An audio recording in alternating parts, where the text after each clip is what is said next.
Hello students, इस video में आज हम डिस्कस करेंगे ऑब्जेक्टिव ऑफ प्लानिंग, यानी जो हमारे पास नियोजन होता है उसके क्या उद्देश्य हैं, इंडिया में प्लानिंग क्यों स्टार्ट की गई, क्या उद्देश्य था, क्या ऑब्जेक्टिव के हिसाब से उसको किया गया, उन सभी को आज हम इस वीडियो में डिस्कस करेंगे। तो चलिए स्टार्ट करते हैं इस वीडियो को। तो दोस्तों, जब मैं बात करता हूँ ऑब्जेक्टिव्स को, उद्देश्यों को, तो मैं इसको दो कैटेगरीज में डिवाइड करना चाहूँगा। सबसे पहला हमारे पास होता है शॉर्ट टर्म के कुछ ऑब्जेक्टिव्स और दूसरे होते हैं हमारे लॉन्ग टर्म के ऑब्जेक्टिव्स, जिनको हमें लंबे समय तक अपने देश में एग्जीक्यूट करना है और लंबे समय तक कोई हमें गोल को अचीव करना है, उसमें ज़्यादा टाइम लगना है। और एक हमारा ऑब्जेक्टिव उद्देश्य हो सकता है जो कि शॉर्ट टर्म के लिए, मुझे अभी कुछ अचीव करना है, उसके लिए क्या प्लानिंग करनी है, वो प्लानिंग भी मैं अप्लाई कर सकता हूँ। तो यहाँ पर आपके पास सबसे पहले हम डिस्कस करेंगे लॉन्ग टर्म प्लान्स के ऑब्जेक्टिव्स को। दीर्घकालीन उद्देश्य हमारे क्या थे? तो पहला दीर्घकालीन उद्देश्य है कि हमने अपने देश में जीडीपी की ग्रोथ को बढ़ाना था। जीडीपी को अपने देश में बढ़ाना था, तो जीडीपी की ग्रोथ को बढ़ाने के लिए हमने जो है प्लानिंग स्टार्ट किया और उससे हमारे देश में ऑब्जेक्टिव से जो हमारा उद्देश्य था वो ऑब्जेक्टिव पूरा भी हुआ। यानी कि जीडीपी ग्रोथ रेट हमारी आज़ादी के वक्त 2% का था और अभी बीच में हमारे देश में 9% तक जीडीपी ग्रोथ रहा है। ये मैं पहले के डाटा के अकॉर्डिंग बता रहा हूँ। अभी तो आपको पता है कोविड की वजह से जीडीपी नीचे गया था, तो उसकी बात नहीं की जा रही है। हम केवल बात कर रहे हैं कि प्लानिंग से हमारे देश में जीडीपी ग्रोथ रेट हुई थी या नहीं हुई थी। भाई हुई थी, ये डाटा यहाँ पर क्या करता है, शो करता है, और 9% तक ग्रोथ हुई थी। ठीक है।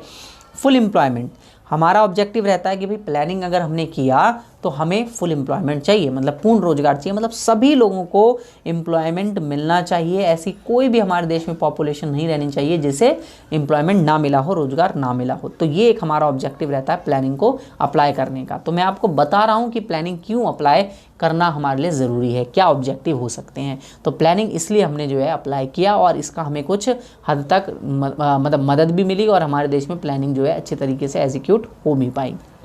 नेक्स्ट है इक्विटी एंड सोशल जस्टिस, साम्य और सामाजिक न्याय। मतलब हमारे देश में इक्विटी क्रिएट हुई, मतलब सामाजिक न्याय क्रिएट हुआ। मतलब कि आप ऐसे समझ सकते हैं कि हमारे देश में अमीर और गरीब को एक समान लेकर चला जाए और गरीबों के लिए भी अच्छे तरीके से काम किया जाए, उनको नकारा ना जाए या उनके लिए जो सुविधाएं होती हैं, प्रोग्राम्स होते हैं, वो ना लगाए जाएं, जिससे उनकी जो है ग्रोथ हो सके। तो हम क्या करते हैं कि इस तरीके से अपने देश में आय का वितरण, इस तरीके से संसाधनों का वितरण, इनकम का वितरण करते हैं कि हमारे देश में एक सामाजिक न्याय आए, सोशल जस्टिस आए। इसलिए हम जो है प्लानिंग को अपनाते हैं।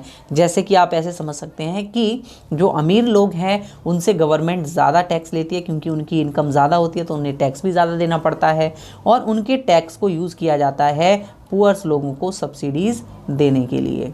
ठीक है, यानी कि आर्थिक सहायता देने के लिए। आपको पता ही होगा, आपको सब्सिडी मिलती है, आपको जो है कम पैसे में चीज़ें को खरीदने का मौका मिलता है, सरकार आपको उसमें छूट देती है। तो ये एक तरीके से इकोनॉमी के अंदर इक्विटी लाने के लिए किया जाता है, समानता लाने के लिए किया जाता है।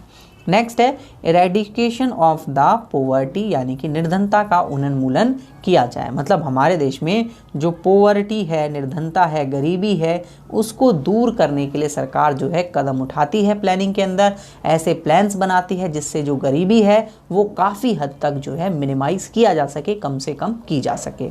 नेक्स्ट है मॉडर्नाइजेशन, मतलब हम प्लानिंग करते हैं ताकि हमारे देश में मॉडर्नाइजेशन, आधुनिकरण चीज़ें जो हैं वो होना स्टार्ट हो जाएं। यानी कि हमारे देश में IT sector, information sector, technology, ये सब चीज़ें जो हैं वो बढ़ जाएं और बीपीओ बिजनेस प्रोसेस जो है हमारे देश में ज़्यादा से ज़्यादा बढ़ा है। जैसे अभी आपने बीपीओ का नाम सुनते ही आप सोचते होंगे कि कॉल सेंटर की बात की जा रही है, बट नहीं।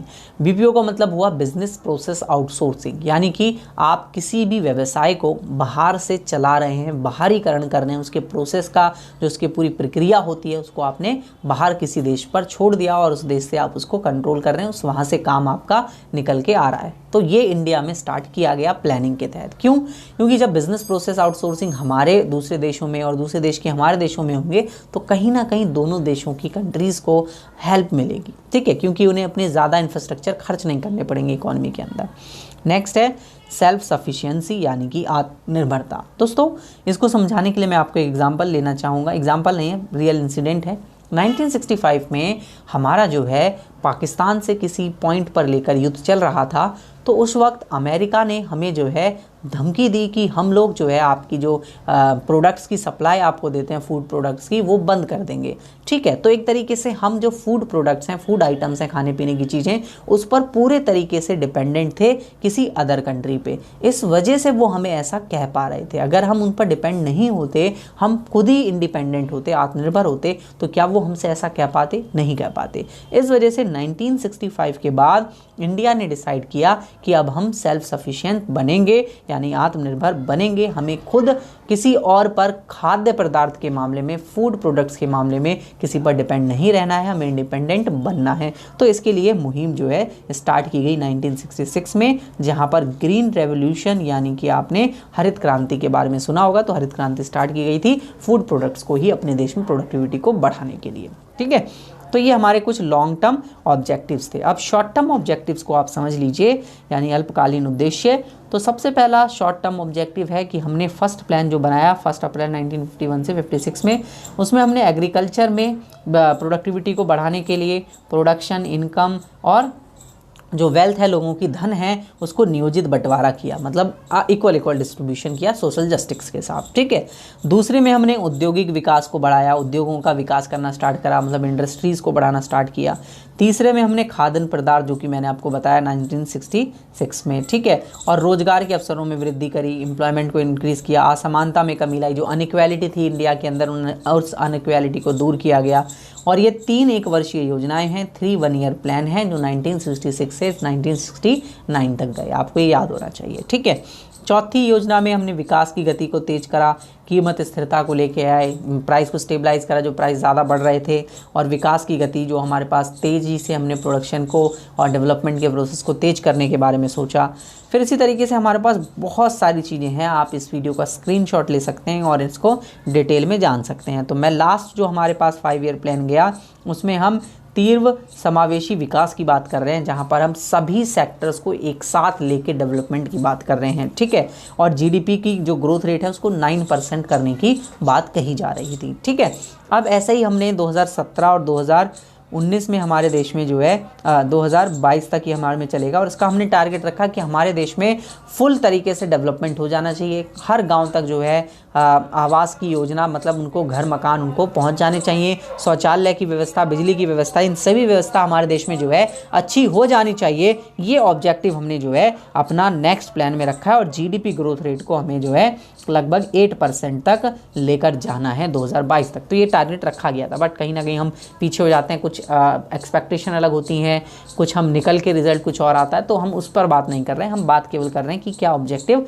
रखे गए। ठीक है, नेक्स्ट वीडियो में हम स्ट्रैटेजी ऑफ प्लानिंग, यानी कि जो रणनीति होती है उसके बारे में डिस्कस करेंगे कि किस तरीके से प्लानिंग को डिज़ाइन किया जाता है, किस तरीके से स्ट्रैटेजाइज किया जाता है, क्या रणनीति डिसाइड की जाती है प्लानिंग के लिए। ठीक है, तो अगर आपको ये वीडियो अच्छा लगा हो और आपको इसी तरीके से फुल कोर्सेज ज्वाइन करने हो इकोनॉमिक्स के या किसी भी अदर सब्जेक्ट के, तो आप टॉप क्लासेज ऐप जरूर डाउनलोड कीजिएगा, लिंक डिस्क्रिप्शन में दिया हुआ है।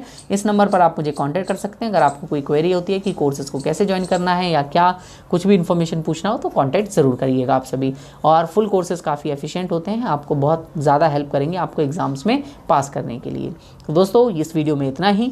अगर वीडियो अच्छी लगी हो तो लाइक ज़रूर करें, और मेरे इस चैनल को सब्सक्राइब ज़रूर कर लें, क्योंकि इस चैनल पर मैं इसी तरीके की इन्फॉर्मेटिव वीडियोज़ आप सभी के लिए पहुंचाता रहता हूं। वीडियो देखने के लिए धन्यवाद। नेक्स्ट वीडियो में मिलते हैं।